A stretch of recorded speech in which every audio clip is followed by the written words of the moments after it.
اللہ الرحمن الرحیم الحمدللہ رب العالمین والصلاة والسلام علی رسولہ النبی الکریم۔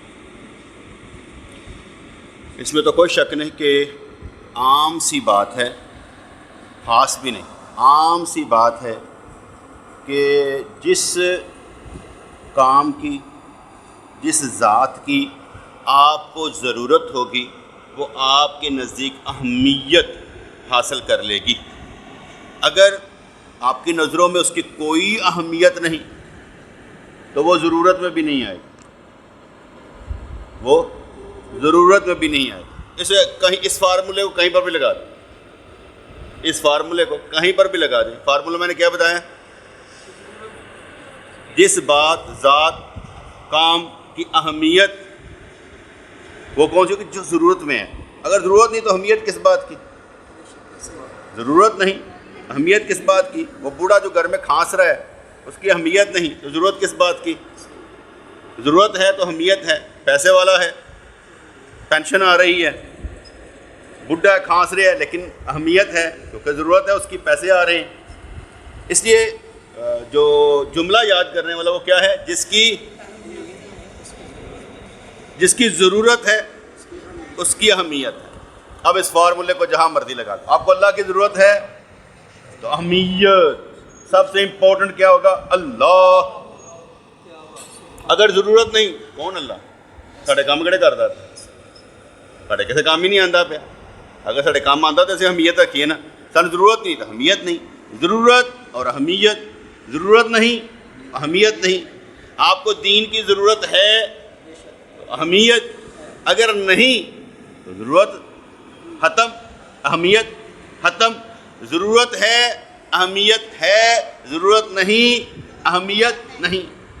اب میں اپنے اوپر لے آتا ہوں، آپ کی کون سی ایسی ضرورت ہے کہ میں بیان کروں جس کو آپ اہم سمجھتے ہو؟ ضرورت، آپ کی ضرورت کیا ہے تاکہ میں اس کی اہمیت بیان کروں؟ اگر آپ کی ضرورت ہی نہیں ہے کہ یہ چیز آپ کے نزدیک اہم ہی نہیں ہے، میں بیان کیا کروں؟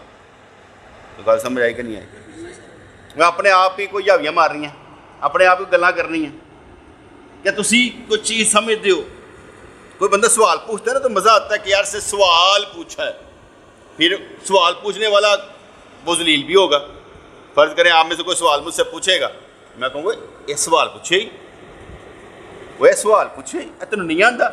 اینے جی بندہ کہے گا ہوں میں کو تو پوچھنا ہی نہیں۔ ایسے ہی کہ نہیں ہے؟ اب علم ذلیل ہونے پر آتا ہے۔ علم حاصل کرنے کے لیے ذلیل ہونا پڑتا ہے۔ بچہ اسکول جاتا ہے، ماں باپ بھیجتے ہیں، وہ دل کرتا ہے؟ وہ بھیجتے کیوں ہیں؟ ان کو اہمیت کا معلوم ہے، بچے کو نہیں معلوم۔ اب بچے کو بھیجیں گے، بچہ کہتا ہے کتنے بسا کے رکھے آج میں نے۔ علم ذلیل ہونے پر ہے۔ پوچھا گیا علم، کہتا ہے پھرنا پہنتا ہے پیچھے پیچھے، پھر کدھر جا کے کوئی چیز لب دی۔ تو ہمارے یہاں پر اگر ضرورت نہیں تو اہمیت نہیں ہے۔ میں آپ کے لیے کیا بیان کروں کہ آپ کہیں کہ یار یہ میری ضرورت تھی؟ اس لیے میں آپ کو ایک ہی پوائنٹ پر بار بار لیکچر دیتا ہوں۔ ضرورت کس کی ہے؟ اللہ کی۔ جس کو نزدیک اللہ کی ضرورت ہے وہ سب سے اہم اللہ کو سمجھے گا، وہ ناراض نہ ہوئے، باقی دنیا ساری ناراض ہوئے، کوئی گل۔ اہمیت کس کی ہے؟ اللہ کی۔ اگر آپ سمجھ جائیں اہمیت اللہ کی ہے تو پھر سارے کام آسان۔ پھر بھی بڑی مشکل یاد لگتی ہے مجھے، وہ اس لیے کہ میں جس پوائنٹ پر سمجھ رہا ہوتا ہوں، یہ سوچ رہا ہوتا ہوں، دوسرا اس پوائنٹ پر جا نہیں رہا ہوتا۔ اور میں نے آگے بھی سمجھایا تھا کہ مرید پیر سے سب کچھ حاصل بھی کر لے، مرید پیر سے سب کچھ حاصل بھی کر لے، وہ جو پیر کا اللہ سے تعلق ہے وہ نہیں لے سکتا، کیونکہ اس کا تعلق اللہ کے ساتھ ہے، وہ اسے نہیں مل سکتا۔ اپنا تعلق آپ لے سکتا ہے، اپنا تعلق نبھا سکتا ہے جس پر اس پر مہربانیاں ہوں، اور اللہ نے اسے کسی کام پر لگانا ہو تو لگا دے گا۔ اور یہ مانگنا چاہیے، یا اللہ مجھ سے کوئی کام لے دین کا، یہ مانگنا چاہیے بیٹا، مجھ سے یا اللہ کوئی دین کا کام لے۔ میں آگے کھڑا ہوں نا، میں فرنٹ پہ نظر میں آ رہا ہوں، فرنٹ پہ نظر کیا آ رہا ہوں؟ میں۔ سب کے سامنے کون ہوں؟ میں۔ اگر میں کسی کے سہارے سٹینڈ ہوں تو نظر ہی نہیں آ رہا آپ کو۔ آپ کو کیا معلوم میرے پیچھے کون کھڑا ہے؟ کون سے دوست میرے مددگار ہیں؟ آپ کو تو معلوم ہی نہیں ہے۔ آپ کو تو فرنٹ میں نظر آؤں گا، آپ مجھ سے محبت کریں گے، مجھے سب سے کرنی پڑے گی۔ مجھے سب کا ساتھ دینا پڑے گا. کیوں؟ میرے پیچھے کھڑے ہیں, میرے ممد و معاون ہیں, مجھے سب کا ساتھ دینا پڑے گا. اللہ تعالیٰ بھی ایسے ہی کرتا ہے نا. وہ کسی نے جبرائیل علیہ السلام, یہ وہی جبرائیل ہے نا جو موسیٰ علیہ السلام پر وہی لے کر آتا. ہم نہیں مانتے. کہا جو من کانا دول جبریلا, جو جبرائیل کا دشمن وہ ہمارا دشمن ہے. ہم کسی کا دشمن ہو سکتے ہیں؟ نہ نبیوں کے, نہ ولیوں کے, نہ صدیقین کے, نہ شہداء کے, نہ فرشتوں کے. ہم تو ہو نہیں سکتے. قرآن کے ایک آیت ہوتے ہم کہتے ہیں یا اللہ بس ٹھیک ہے, ہمارے لیے یہ بہت کافی ہے. تو ضرورت اور اہمیت سمجھ میں آ گئی. ضرورت ہے تو اہمیت ہے. اگر آپ کی ضرورت کوئی ذات ہے, بات ہے, کام ہے, تو وہ آپ کے لیے اہمیت اختیار کر جائے گا. آپ اس کے لیے دن رات ایک کر دیں گے. لیکن اگر آپ کے نزدیک اہمیت نہیں ہے, جس کا مطلب ضرورت ہی نہیں ہے, تو اس لیے اہمیت بھی نہیں ہے. ضرورت ہوگی تو اہمیت ہوگی. یہ قانون یاد رکھیے گا, آپ کو نا چھانٹے مارے گا, آپ کو ذرا کوڑے لگائے گا. آپ جب بھی ذرا تھوڑا سا اگنور کریں گے نا, کہنا تمہیں لگتا ہے ضرورت نہیں ہے, تمہیں لگتا ہے ضرورت نہیں ہے. کیونکہ جیسے جیسے اہمیت, میری اہمیت کو وہ جانے گا جو سمجھتا ہے یار اس کی اہمیت ہے, اس کے بغیر ہم رہ نہیں سکتے, یہ ضرورت ہے. میں ایک مثال دینے لگا, چھوٹی سی مثال. ہم دوست ابھی حج کر کے آئے, لیکن حج تو ویسے ہی چلے گئے نا. یہ گور بھائی نے پروگرام بنایا, چلے گئے. میرا تو پروگرام ہی نہیں تھا حج کرنے کا, میں تو 2008 میں کر چکا تھا. میرے نزدیک تو فرض ہی نہیں تھا, نفل تھا.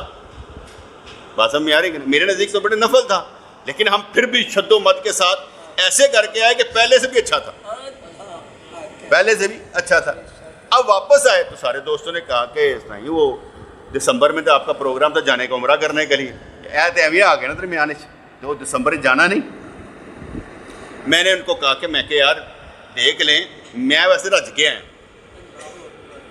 میں پورا نکو نک رج کے آیا, اللہ کا گھر بھی دیکھ کے آیا, حج بھی کر کے آیا, روٹیاں بھی کھا کے اتنے آیا, سارا کچھ کر کے آیا, یقین منو. تو میں بڑے ہی رج کے آیا, میں ڈراپ کر دو, تھی چلے جاؤ. ہوں اگر تھی نہیں جانے پھر ڈراپ ہو جانے.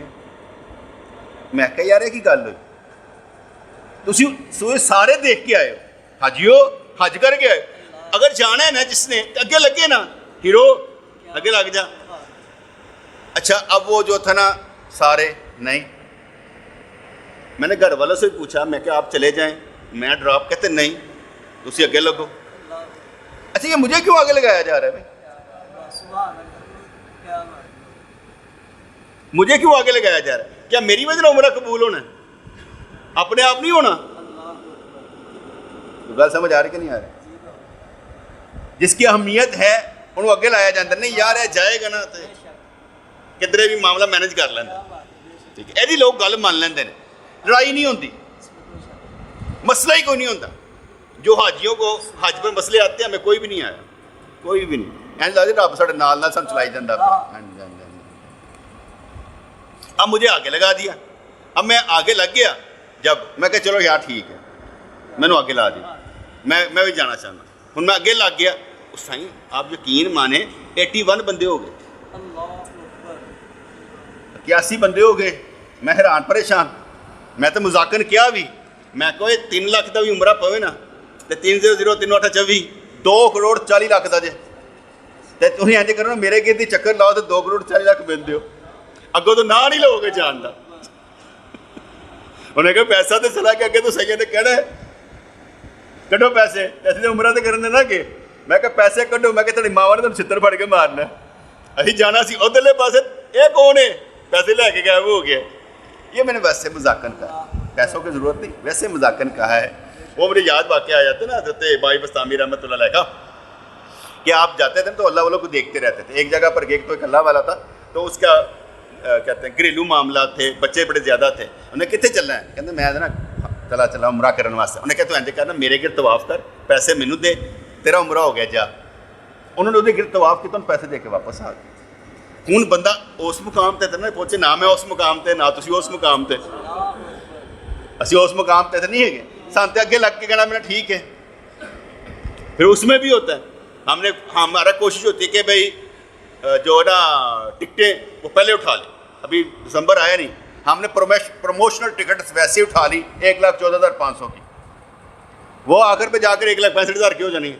ہم نے بھلا کیا نا سب کا, بھلا کیا نا سب کا. کیوں نہیں یار, ان کا بھلا ہونا چاہیے ساتھ چلنے والے. ٹھیک ہے, یہ ہمارے ساتھ جانا ہے, ان کا ہم نے بھلا کیسے کرنا ہے, تو پہلے ہی اٹھا لیں تاکہ ان کو ذرا پہلے میں تمہیں دس دیتا میں دسمبر جانا.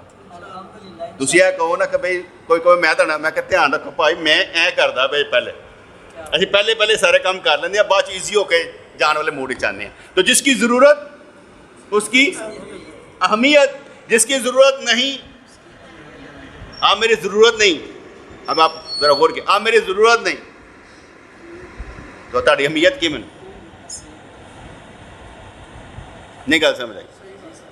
آپ کی مجھے ضرورت ہی نہیں, پڑتی نہیں ہے, تو آپ کی اہمیت کیا؟ آپ کو تو شامل ہونا چاہیے یار ان کی ضرورت پوے ساڈی یا اسی ضرورت بنی ہے. میں اس کی چھوٹی سی مثال دیتا ہوں.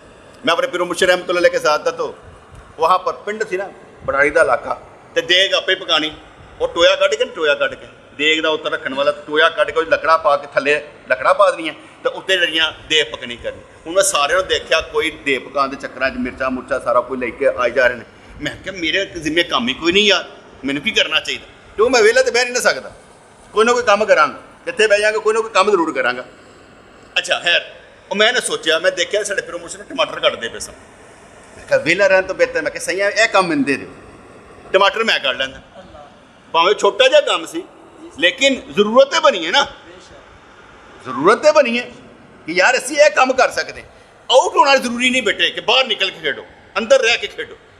ضرورت بنو, دین دی ضرورت بنو, اللہ تبارک و تعالیٰ دی ضرورت بن جاؤ.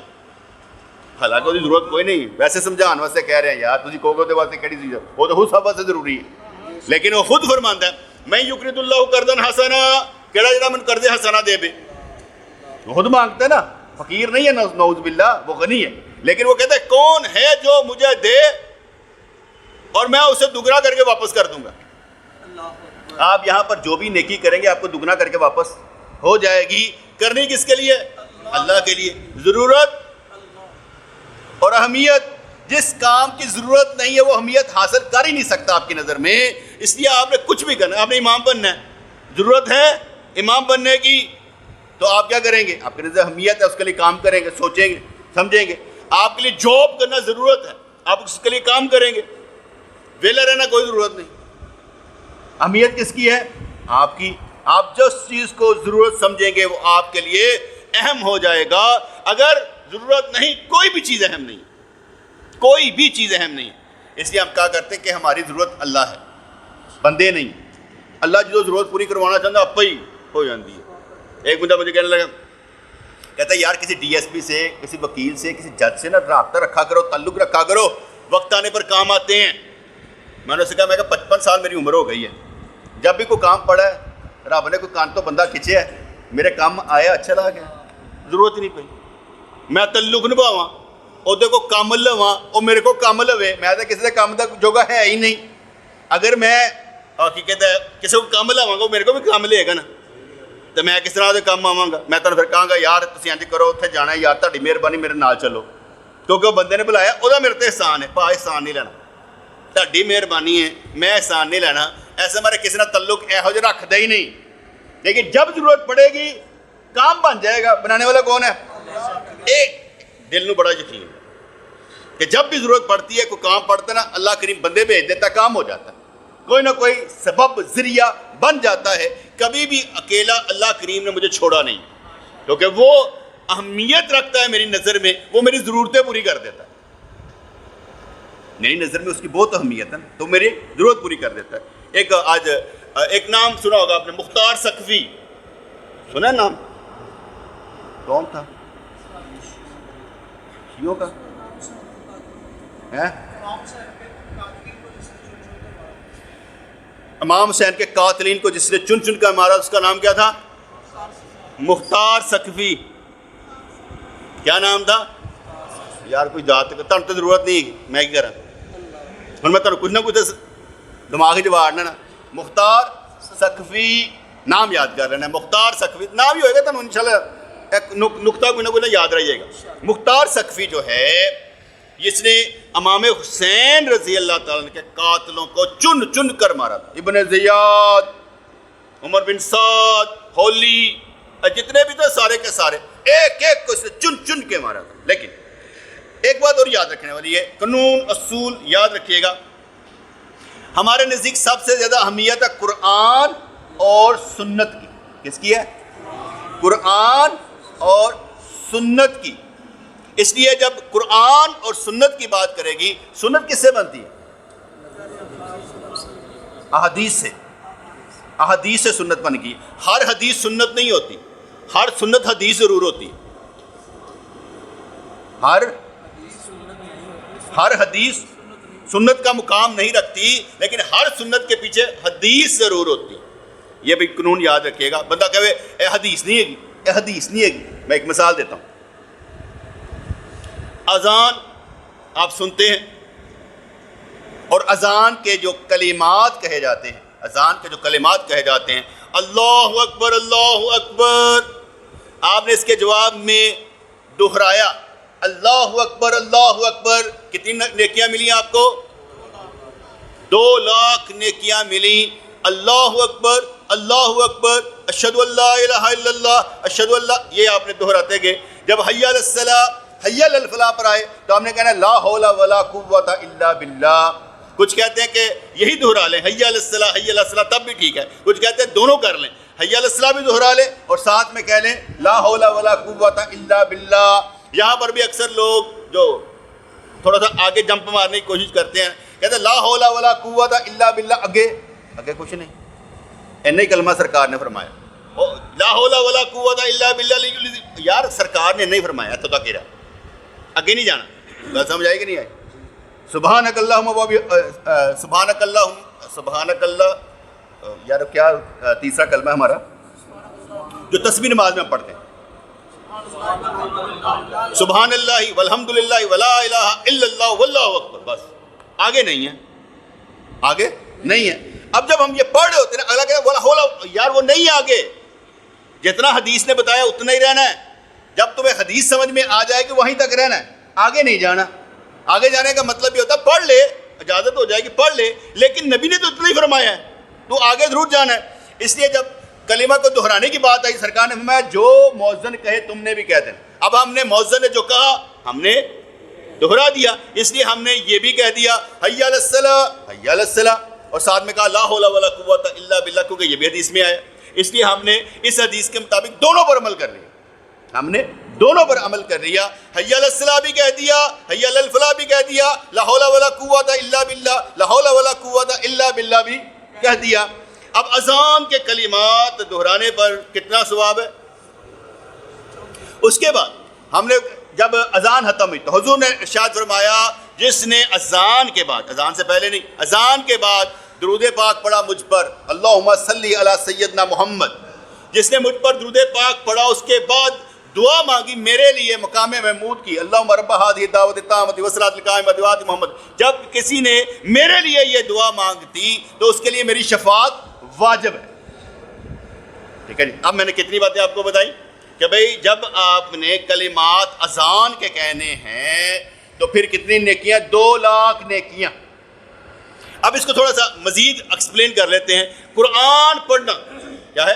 قرآن پڑھنا، قرآن پڑھنے پر بھی نیکیاں ملتی ہیں. قرآن پڑھنے پر بھی نیکیاں ملتی ہیں. ایک لفظ پر کتنی ملتی ہیں؟ 10 نیکیاں ملتی ہیں. اذان کے کلمات پر 2,00,000 نیکیاں ملتی ہیں. ایک کہتا ہے کہ بھئی جب آپ نے قرآن پڑھنا ہے تو قرآن بند کر دے، اذان کا جواب دے، نیکیاں زیادہ لے لیں. دوسرا کہتا ہے قرآن بھی پڑھتا جا، اذان کا جواب بھی دیتا جا، دونوں لے. منع تو نہیں نا، دونوں لے، قرآن بھی پڑھ لے، تھوڑا سا جواب بھی دیتا جا، کوئی فرق نہیں پڑتا. اس لیے دونوں کام کیے جا سکتے ہیں، جواب بھی دیا جا سکتا ہے، پڑھا بھی جا سکتا ہے. اب میں نے اذان کے کلمات کا آپ کو ثواب بتا دیا، ساتھ میں دعا بھی بتا دی. اب مجھے بتائیں کہ آپ نے کیا سمجھا اگر کوئی بندہ اذان کا جواب نہ دے گنہگار ہے؟ گنہگار نہیں. کیوں گنہگار کیوں نہیں؟ یار اینا ثواب دسیا گیا، اینا ثواب دسیا گیا. کئی حدیثاں ہوتے آ گئی، 40-50 حدیثاں آئی ہیں اذان کے جواب دیتے، بخاری مسلم ترمذی ابن ماجہ سارے حدیثاں آئی ہیں، کٹیاں کر لو، مختلف چیزاں کر لو. ٹھیک ہے نا. جس میں ایک میں اور مثال دے دیتا ہوں کہ جس نے حضور کا نام سنا اور درود پاک نہ پڑھا جہنم میں گیا، ایسا بھی تو آتا ہے نا. ٹھیک ہے نا. تو اذان میں وہ بھی آ جاتا ہے. تو اب جب ہم نے فقہی طور پر جاننا ہے، ابھی میں نے آپ کو حدیثیں سنائی ہیں کہ اتنی حدیثیں آ گئیں اذان کا جواب دینے پر، لیکن جب آپ نے فقہی طور پر جانا ہے تو پھر یہ سمجھنا ہے کہ فقہی طور پر اذان کا جواب زبان سے دینا ایک مستحب عمل ہے. اگر آپ جواب نہیں دیتے تو گنہگار نہیں، اگر آپ جواب نہیں دیتے تو گنہگار نہیں. میری بات سمجھ میں آیا کہ نہیں آیا؟ اگر آپ خاموش ہیں، جان بوجھ کر بھی جواب نہیں دیا تو گنہگار نہیں، کیوں؟ مستحب ہے. یہ تو ایسے ہی ہو گیا نا، تہجد کی نماز پڑھنے پر کتنے فضائل ہیں، حدیثیں موجود ہیں، کیا پھر پڑھنی چاہیے؟ اگر نہ پڑھے تو پھر گنہگار ہے کہ نہیں ہے؟ حدیثیں تو موجود ہیں، لیکن مقام کیا ہے اس کا؟ نفل. نفل کا مقام یہ ہے، پڑھے یا نہ پڑھے کوئی گناہ نہیں ہے. مستحب کا درجہ کیا ہے؟ کر لے تو ثواب، نہ کرے تو کوئی گناہ نہیں ہے. اگر اذان کا جواب دینا واجب ہوتا تو جو نہ دیتا وہ گنہگار ہے، لیکن اذان کا جواب دینا کیا ہوا؟ مستحب عمل ہوا. اکثر علماء یہ پڑھ جاتا ہے نا، ہم بھی محفل کرتے ہیں کبھی تو ادھر سے عشاء کی اذان ہو جاتی ہے. جب عشاء کی اذان ہوتی ہے نا تو کئی سوال، یار تسی اذان دے وقت جڑا نا واز کر دے پہ سو، بیان کر دے پہ سو، سوال کر دیتے ہیں. اب کیا سمجھائیں یار؟ ایک عالم آدمی جب کوئی کام کر رہا ہو تو اس کے پیچھے کوئی دلیل تو ہوگی، وہ بیوقوف تو نہیں ہے. ٹھیک ہے، اب اس کو معلوم نہیں ہے، سوال کرنے والا سوال کر رہا ہے، میں آپ کو سکھا رہا ہوں، اس لیے سکھا رہا ہوں کہ آپ نے آگے سے جواب دینا ہے. بات اگر آپ نہیں سمجھائیں گے تو کون سمجھائے گا؟ اس لیے میں نے کہا اذان پر کتنے ثواب آیا، لیکن اس کے باوجود بھی اگر آپ جواب نہیں دیتے تو گنہگار نہیں ہیں. اگر جواب دے دیتے ہیں تو یہ اگر حدیث میں آتا کہ میرے نبی نے فرمایا ہوتا کہ جس نے اذان کا جواب نہ دیا وہ گنہگار ہے، پھر ہم گنہگار ہیں. میرے نبی نے فضائل بیان کیے، کلمات کو دہرانے کے، حکم نہیں لاگو کیا کہ اس پر عمل کرنا ہے، تم نے نہ کیا تو گنہگار ہو، حکم نہیں لگایا. جیسے واجب جب ہم کسی کو چیز کو قرار دیتے ہیں، جس نے وتر نہ پڑھا وہ ہم میں سے نہیں. اب عشاء کے بعد وتر کی نماز واجب، کیونکہ یہاں پر سرکار نے تنبیہ کی ہے، اس لیے فرمایا کہ جس نے وتر نہ پڑھے وہ ہم میں سے نہیں. یہاں پر تھپڑ پڑا ہے، اس لیے ہم نے کہا یہ ہے واجب. فطرانے کے متعلق آیا، یہ ہے واجب. جو پیسے رکھتا ہو قربانی نہ کرے، ہماری عیدگاہ کے پاس نہ آئے، واجب. سنت موقدہ سے اوپر والا درجہ ہم نے دیا اس کو، واجب. لیکن اذان کا جواب دینا مستحب ہے. اگر کہیں محفل ہو رہی ہو اور آپ جواب نہ دیں تو کوئی گناہ نہیں ہے. جیسے ابھی آپ اذان ہوتی ہے، جب ممبر پر آ کر وہ امام خطبہ دینے کے لیے آتا ہے، جب بیٹھ جاتا ہے تو اذان شروع ہوتی ہے. جب اذان شروع ہوتی ہے تو اس وقت کہا جاتا ہے کہ آپ نے اذان کے کلمات دل میں جواب دینا. کس میں؟ دل میں، زبان سے نہیں، کیونکہ یہ بھی خطبے کے ساتھ ہے. میں ایک اور حدیث پڑھا تھا صحیح مسلم کی، صحیح مسلم کی حدیث پاک میں تھا کہ جو مؤذن کے ساتھ کلمات دہرائے فی قلبہ ہی، اپنے دل میں، اپنے دل میں. یہ میں نے حدیث سنائی. اکثر یہ لکھا ہوگا کہ بھائی اور دل کے ساتھ، خلوص کے ساتھ دہرائے، خلوص کے دل میں. جیسے لفظ آتا ہے نا، حضرت ابو ہریرہ رضی اللہ عنہ سے پوچھا، نام آگے پیچھے ہو سکتا ہے، ابو ہریرہ رضی اللہ عنہ سے پوچھا کہ جب ہم امام کے پیچھے ہوتے ہیں، جب ہم امام کے پیچھے ہوتے ہیں تو کیا ان کے پیچھے ہم سورۃ فاتحہ پڑھیں؟ کہا لا، نہیں، سورۃ فاتحہ نہیں پڑھنی. اور یہ بھی یاد رکھیے گا، وہ نماز سری ہو یا جہری، ظہر کی ہو یا مغرب کی ہو یا فجر کی ہو، 4 رکعت والی ہو 3 رکعت والی ہو، امام کے پیچھے سورۃ فاتحہ نہیں پڑھنی، کیونکہ امام کی قرات ہی آپ کی قرات ہے. اکثر لوگ جو نا نہیں سمجھتے نا بیچاروں کے، وہ جب ہوتی نا زور دی نماز کے اندر، یار پڑھنی تو چاہیے تھی نا، لیکن ہم نے یہاں کہا کہ امام سری پڑھائے یا جہری پڑھائے. حکم کس کا ہے سری پڑھانے کا؟ کیونکہ حضور نے سری پڑھائی، آہستہ آواز میں پڑھائی، ظہر اور عصر ہم آہستہ پڑھتے ہیں. اب وہاں پر کہا جائے کہ مسئلہ کیا تھا، اور مسئلہ کچھ نہیں تھا. مسئلہ یہ تھا نبی نے ایسے پڑھی ہے. ہر بات کی ریزن نہ پوچھا کر کہ یار اتنے کافر جیسے بڑے سخت سن، ایسے بڑے سرکار چھپ کے پڑھ دیتے، پھر عشاء نو کہتے اچھی پڑھ دے سن، کافر کا ٹر گئے ہوتے سن. تو کہا سمجھ آئی کہ نہیں ہے؟ حضور نے ظہر اور عصر آہستہ پڑھائی ہم نے آہستہ پڑھنی، شریعت بن گئی. شریعت میرے نبی کے گرد گھومتی ہے، شریعت میرے نبی کے گرد گھومتی ہے، میں اپنی مرضی نہیں کر سکتا. اس لیے جب نبی نے آہستہ پڑھی، وجہ بتا بھی وجہ کیوں ہے؟ حضور نے اگر 3 رکعت پڑھی، اگر 3 رکعت پڑھی مغرب، وجہ 4 رکعت پڑھی ظہر، وجہ پڑھی ہے. وہ تو دین بنانے والے انہوں نے دین بنا دیا. وہی رکھتے ہمارے لیے فرض ہو گئے.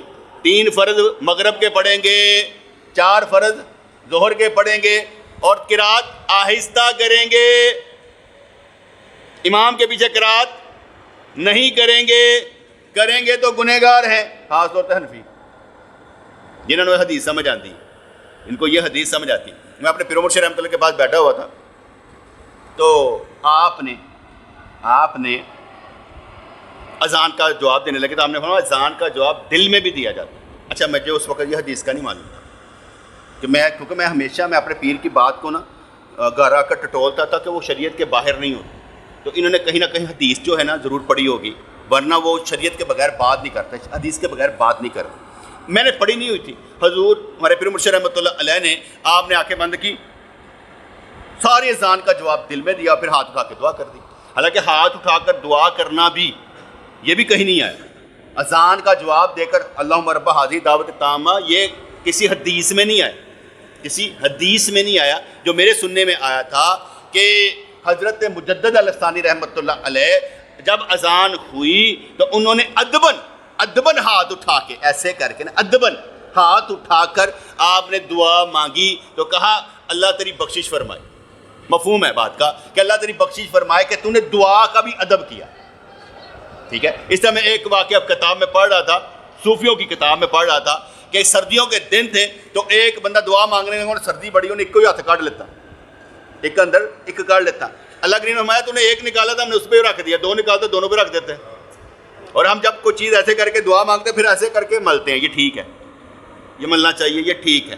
جیسے آنسو جب آتے ہیں نا ہمارے چہرے پر، کبھی اللہ کے لیے رونا تو اسے ایسے کر کے پھیلانا چاہیے، ایسے پھیلانا چاہیے. کیونکہ کہتے ہیں جہاں جہاں آنسو اللہ کی محبت میں گرنے والے آنسو لگتے ہیں وہاں جہنم کی آگ نہیں لگے.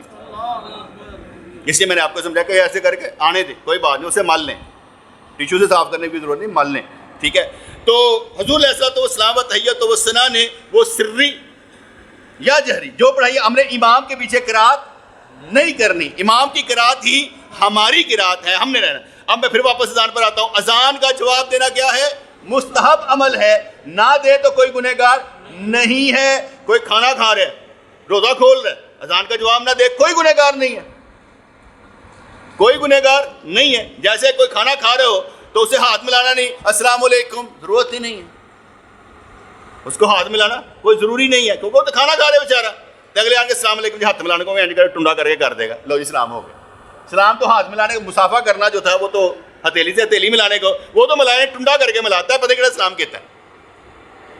اشارہ سمجھ لے گا بندہ، وہ بندہ کہے گا چل یار برا نہ منایا جی کر لے، تو میرے نال کہ یار سلام نہ کریا کر جدوں میں کھانا کھا رہا ہوں، تیری مہربانی سلام نہیں کری تو.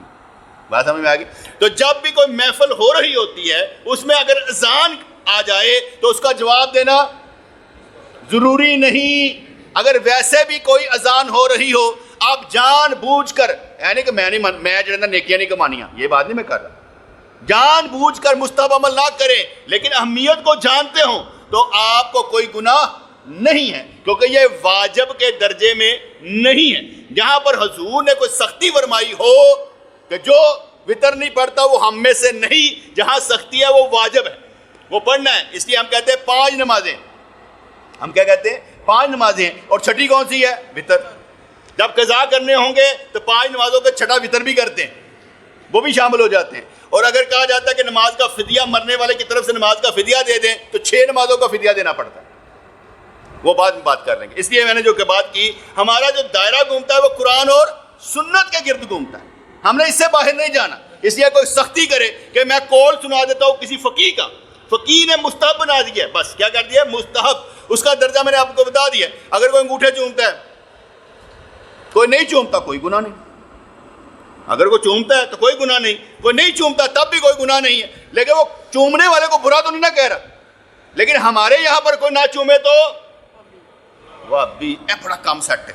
یقین منو مارکیٹنگ کدے کرتے پے ہو بھابیاں دی کٹ کے بھابی اگر اذان سے پہلے ہمارے کلمہ کیا کہ درود پاک نہ پڑھا جائے مسجد بھابیاں دی یقین منو جہالت کے کس مقام پر ہم یہ جہالت ہے نا بیٹے جہالت کے کس مقام پر ہم ہیں کہ ہم سمجھا بھی نہیں پا سکتے یار یہ بات کرنا بھی جرم ہو جائے گا کہ بھئی اذان سے پہلے پھر مطلب دوستوں میں نے ایک پوسٹ لگائی تو میں نے کہا یار دیوبندی اور بریلوی دونوں علماء تبلیغ کریں اس بات کی کہ مجھے بتائیں کہ دونوں اکٹھا ہونا چاہے تو کہڑی چیز تو صلاح کرنی ہے کوئی ایک بھی نہیں جواب دیتا ایک بھی جواب نہیں دیتا کیوں نہیں جواب دیتے اتنی بڑی تبلیغ نہیں ہے روٹیاں بند ہو جائیں گیاں کھابے بند ہو جائیں گے اجارہ داریاں بند ہو جائیں گیاں کہ دین بند کرنا ہے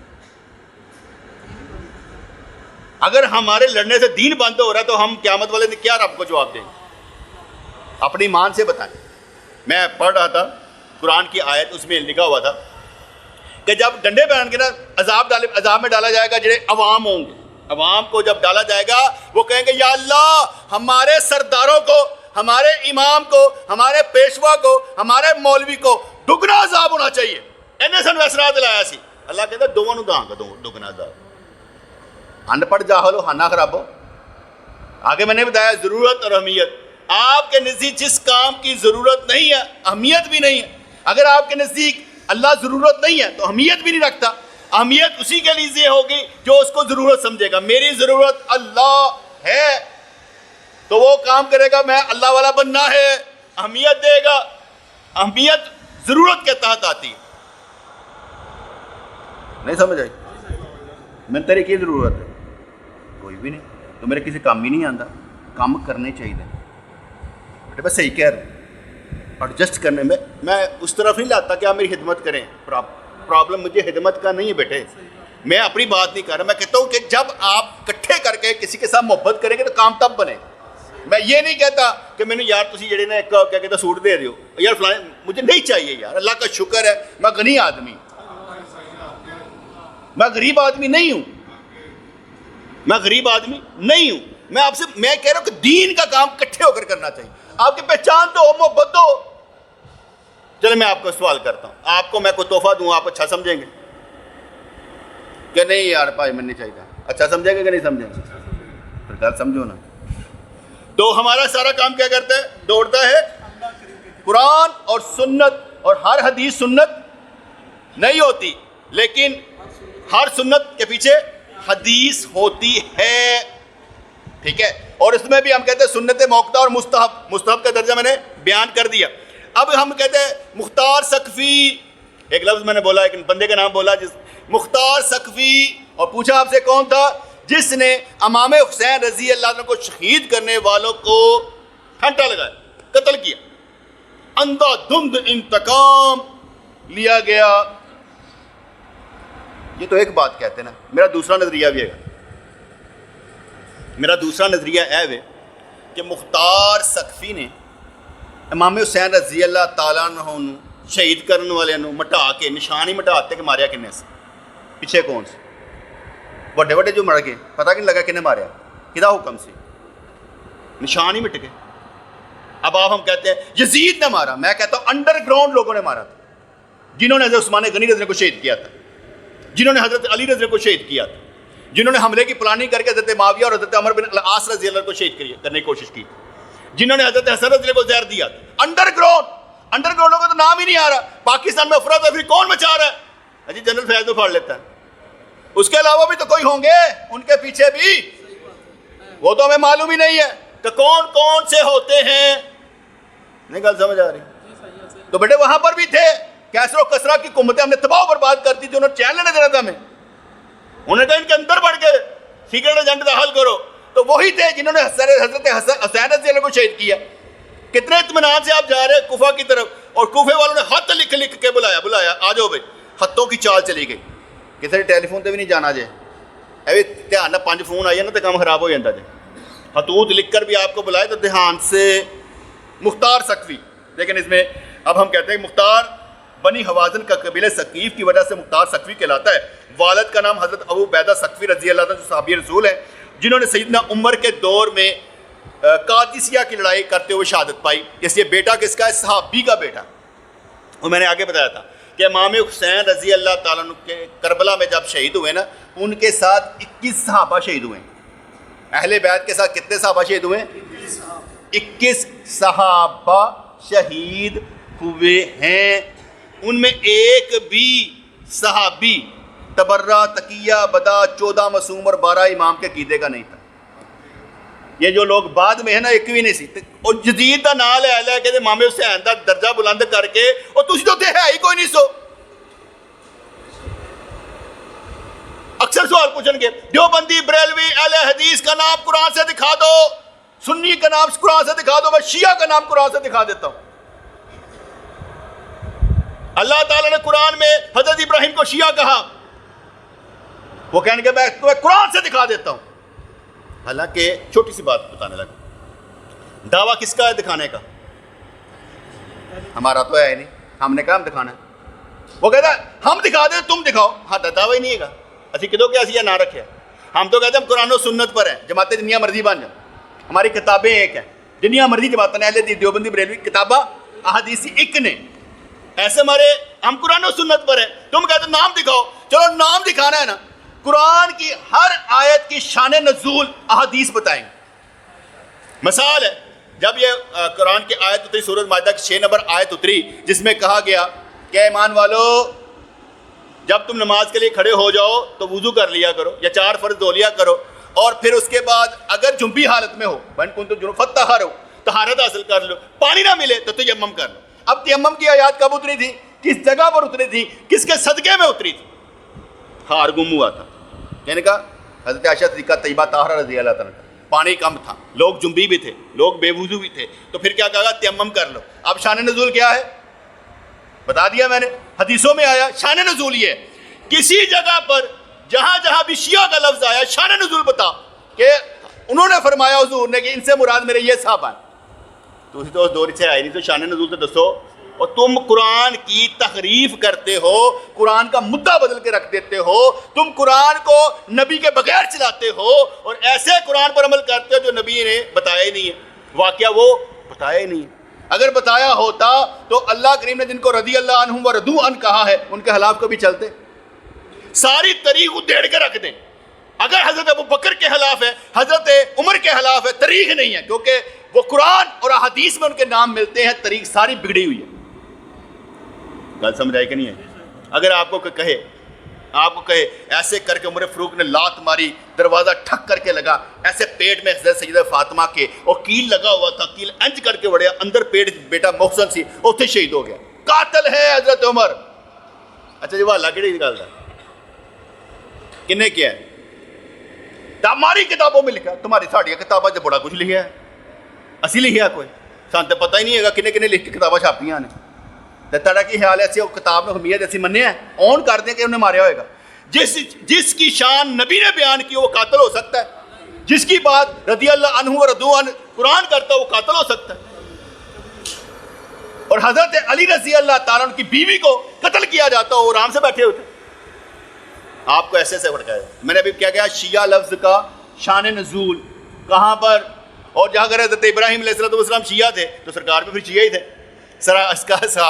سرکار کے صحابی شیعہ تھے، شیعہ کا مطلب گروہ، ہجوم سمجھ لو لوگوں کا گروپ، تو حضور کے صحابہ بھی تو پھر شیعہ ہی ہوئے، سرکار نے پھر ان کو کیا سکھایا ہوگا؟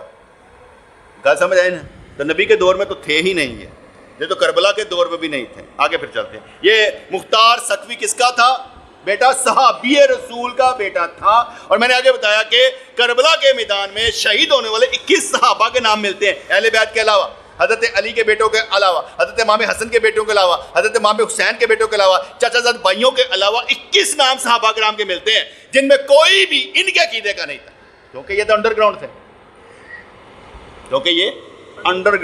ٹھیک ہے جی۔ اور یہ جو مختار سقفی ہے یہ سیدنا عبداللہ بن عمر یعنی حضرت عمر فاروق رضی اللہ تعالیٰ کی بیٹی، اس کا شوہر تھا۔ کس کا شوہر تھا؟ عبداللہ بن عمر، حضرت عمر رضی اللہ، ان کی بہن کا شوہر، اور مختار کی بہن کا نکاح حضرت عبداللہ بن عمر کے ساتھ۔ وٹا سٹا کل دوسرا نقطہ سمجھ آ گیا نا؟ رشتہ داری کہدے نال ہے؟ مختار سقفی کی عمر فاروق رضی اللہ عنہ بٹا سٹا، ٹھیک ہے جی. پہلے تو حالات معلوم نہیں ہوتا. البتہ مختار سقفی سیدنا حسن کو پکڑ کر حضرت امیر معاویہ کے ہاتھ بیچنا چاہتا تھا. یہ تاریخ میں لکھا ہو. یہ چاہتا تھا کہ ان کو بیچ کے پیسے کما لیے جائے، ٹھیک ہے جی. اور مختار سقفی سیدنا حسین کو بھی حضرت امیر معاویہ کے خلاف بھڑکانے کی کوشش کرتا، کیونکہ انہیں کٹھا کر لیتا سی نا، کٹھے کر لیتا سی کہ یار حضرت، میں نے آگے بتایا تھا کہ حضرت حسن رضی اللہ تعالیٰ سر سے لے کر ناف تک حضور کے مشابہ تھے، اور امام حسین رضی اللہ ناف سے لے کر پاؤں تک حضور کے مشابہ تھے. سر کس کے حصے میں تھا؟ اس لیے جب حسن رضی اللہ فیصلہ کرتے تھے امام حسین لبیک کہتے تھے. امام حسین نے کبھی فیصلہ نہیں کیا. فیصلہ کس نے کیا؟ حضرت امام حسن رضی اللہ تعالیٰ. اس لیے جب انہوں نے بیعت کر لی، صلح کر لی حضرت معاویہ رضی اللہ تعالیٰ کے ساتھ، جب صلح کر لی، بات ختم ہو گئی، تو بھڑکانے کی کوشش کی. پہلے تو انہوں پھڑن کی کوشش کی تھی کہ پڑھا دینا. جب وہ صلح ہو گئی پھر حضرت حسین رضی اللہ کو بھڑکایا کہ بھرا نوں سمجھا. کہتے اسی او یار نسلی لوگ ہوندے ہیں، خاندانی لوگ، وعدہ کر کے مکریدہ نہیں ہوتا، ہم وہ لوگ ہوتے ہیں. اس لیے یہ حضرت امام. پھر ایک اور بات سنیں، سمجھے کتنی پیاری بات میں کرنے لگا ہوں. حضرت حسن رضی اللہ تعالیٰ عنہ اور حضرت معاویہ رضی اللہ عنہ کا دین ایک تھا. کیا تھا؟ دین ایک تھا. حضرت علی رضی اللہ تعالیٰ عنہ اور حضرت معاویہ رضی اللہ کا دین ایک تھا. شیعان علی جو جمل اور صفین میں لڑے ہیں ان کا بھی دین ایک تھا. ان میں سے کوئی بھی تبرہ بدا عقیدے کا نہیں تھا، شیعہ نہیں تھا، انڈر گراؤنڈ تھا سارے کے سارے.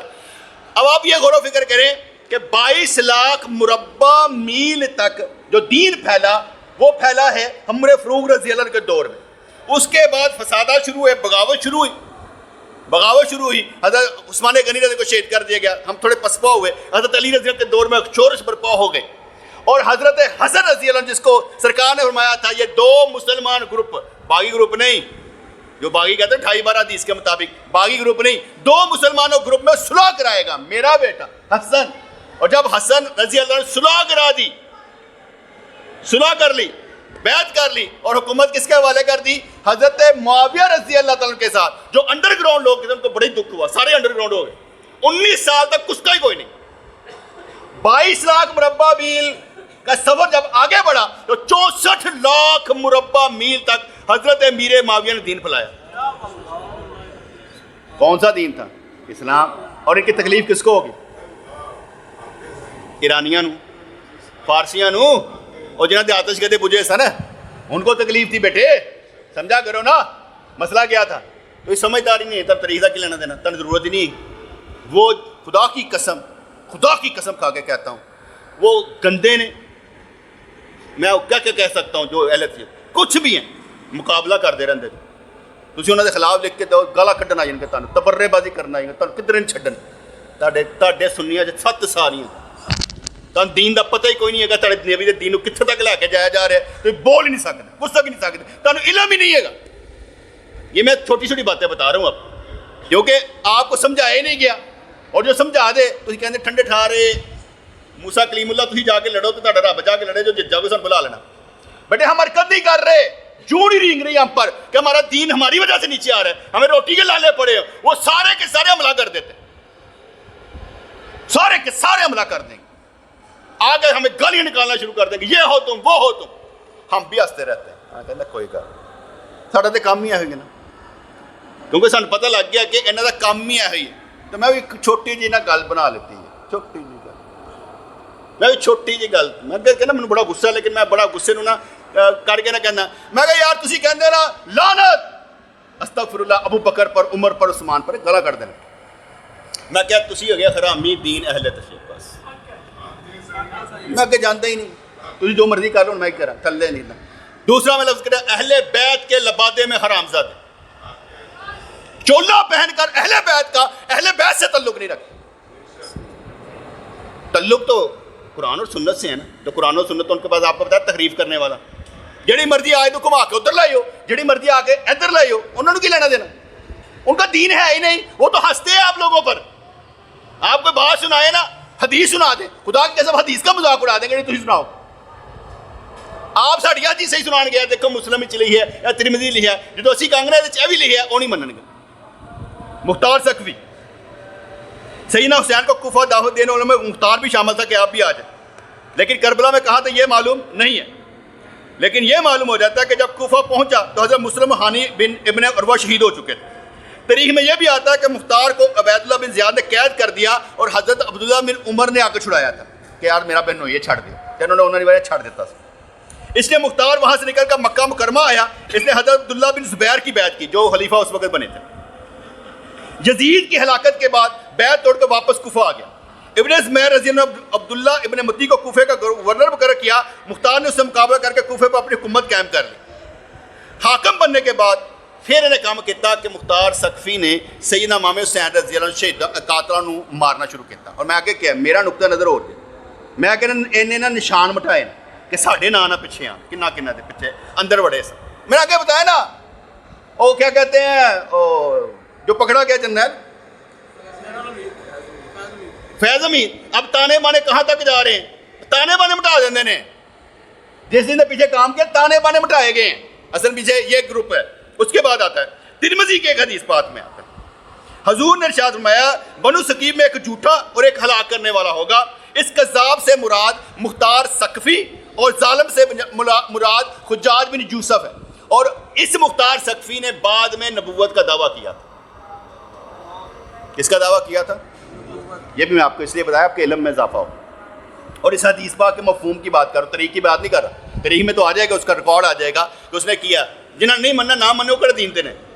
تو اس لیے ہمارے اہل سنت کے نزدیک سب کے نزدیک اس نے نبوت کا دعویٰ کیا تھا کہ مجھ پر جبرائیل آتا ہے. اس نے نبوت کا دعویٰ کیا تھا. اور ہمارے نزدیک جو نشانات مٹائے گئے, میرے نزدیک میرے اکیلے کی یہ بات ہے, نشانات مٹائے گئے وہ اس لیے مٹائے گئے تھے کہ ریکارڈ ہی نہ ملے.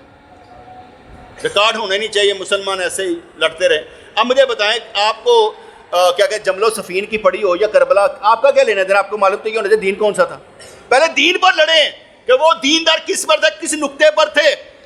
دین کو لے لیں گے تو یہ کربلا ختم ہو جائے گا. یہ آپ کو الجھا کر رکھتے ہیں ان کاموں میں. یزید لانتی, یزید لانتی, ٹھیک ہے لانتی ہے. تم لوگ کون ہو؟ تم لوگ وہ ہو یزید کا رولا ڈال کے ایک نیا دین بنانے والے, کریٹ کر لیا ایک نیا دین. ایک طرف سفید دین ہو, ایک طرف کالا دین ہو. کالے دین کا اثر سفید پر جلدی ہو جاتا ہے. کپڑے سفید پہنے ہو نا تو گند جلدی نظر آتا ہے. ایسے ہمارے اس تو پہلے کہ تہاڈا بھی رنگ کالا کرتا جائے. اپنے دین نو بچاؤ, ایک ایک بات سیکھو, آگے اپنی نسلوں کو پھیلاؤ. اگر آج نہیں تو پھر مرنے کے بعد نہیں. ابھی آج لے ان کی پناہ, آج مدد مانگ ان سے, کل نہ مانیں گے قیامت میں اگر مان گیا. السلام علیکم.